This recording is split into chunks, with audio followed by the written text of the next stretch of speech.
Hi everyone, and welcome to the fourth episode of Japanese Phonetics by Dogen. In this episode, I would like to discuss phonetic awareness as well as several essential phonetic practices. In episode 2, I discussed the importance of shifting from a comprehensive to concentrated study plan. To reiterate, in order to develop a native-like accent, it's useful to temporarily limit your grammar and kanji studies and to allocate this time instead to phonetics. It's useful to do this sooner than later because 1. Not studying phonetics leads to bad phonetic habits. 2. Bad phonetic habits become very difficult to fix. And 3. Because the human brain's ability to mimic foreign language sounds greatly deteriorates over time. So we've established the importance of phonetics. What's the next step? Developing phonetic awareness. This is the most important information I can give to anyone trying to develop a native-like accent in Japanese. Stop taking sounds at face value. Strive to be in a constant state of acute phonetic awareness. Concentrate on not only the meaning behind the sounds, but the sounds themselves. When you hear watashi wa, don't let it simply pass over you as first-person pronoun plus particle. Endeavor to also identify the pitch accent pattern.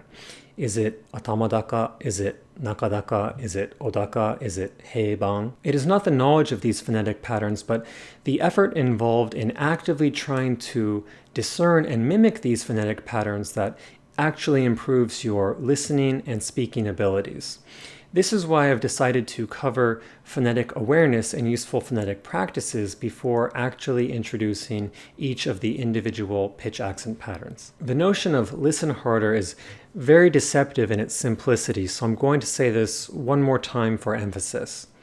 Listening is not limited to listening comprehension.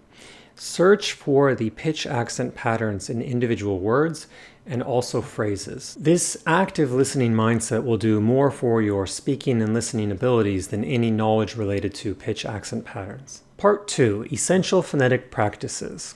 Essential phonetic practice number 1. Record yourself. Thinking that you're saying something correctly because it sounds right in your head isn't enough.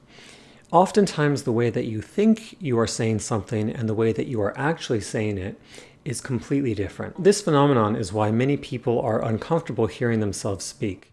Their perception of their voice and speech is very different from reality. You must record yourself and you must analyze these recordings. It's only when we do this that we finally begin to notice the mistakes that we make in our speech and consequently learn what we need to do in order to correct them. I couldn't tell you how many times I've been completely convinced that I was saying something in the heiban pattern, only to find out after listening to a recording of myself that I was saying it in the odaka pattern.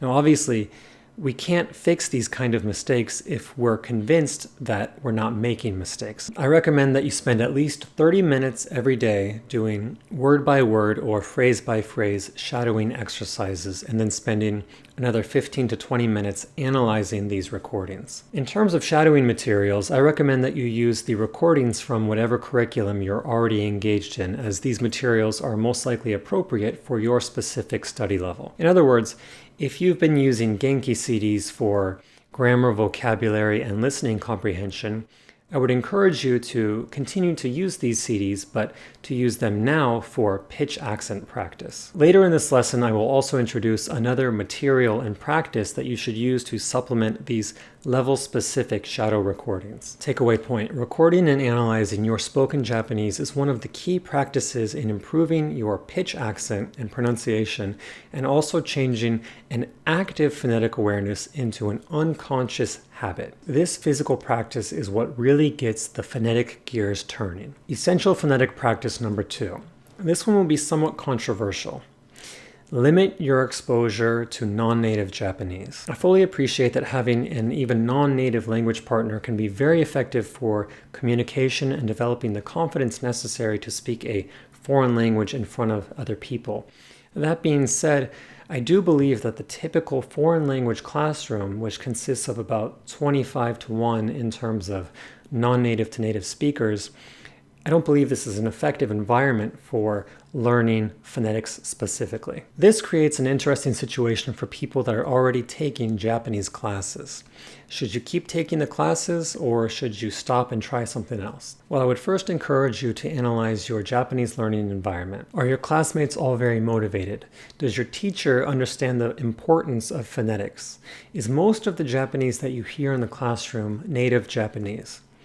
If the answers to these questions are mostly yes, then I would encourage you to keep studying Japanese in this environment, but to ask your teacher and classmates to get involved with your phonetic studies. This may seem like a long shot, but this is exactly what I did, and it resulted in the opening of a pitch accent class at the university level. So if your Japanese learning environment is well constructed and positive, stick with it, but try and shift the focus of your studies to phonetics.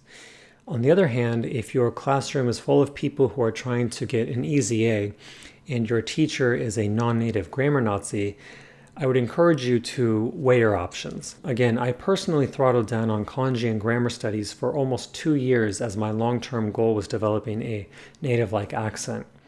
This may seem like an eternity for someone who has just began their Japanese studies, but if you're trying to develop complete fluency and a native-like accent, you're going to be studying for 5+ years anyway. We need to make sure that somewhere along our Japanese study timeline, preferably sooner than later, that we break away from the holistic study model and temporarily focus on phonetics. Essential phonetic practice number 3.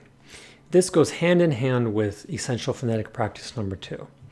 Watch Japanese movies on repeat. I think everyone has that one friend, the guy who ruins movies because he says the lines before the actors deliver them. He's seen the movie way too many times. Be that guy, but for Japanese movies. Pick a film, one that uses standard everyday Japanese. I'll give a few recommendations at the end. And watch it over and over and over again. Now, it's important that we use a single movie rather than different movies or multiple episodes from a single series. There is a major difference between telling yourself that you're studying Japanese during a Naruto binge and actually studying spoken Japanese by watching the same piece over and over again. If the material changes, nothing will ever stick.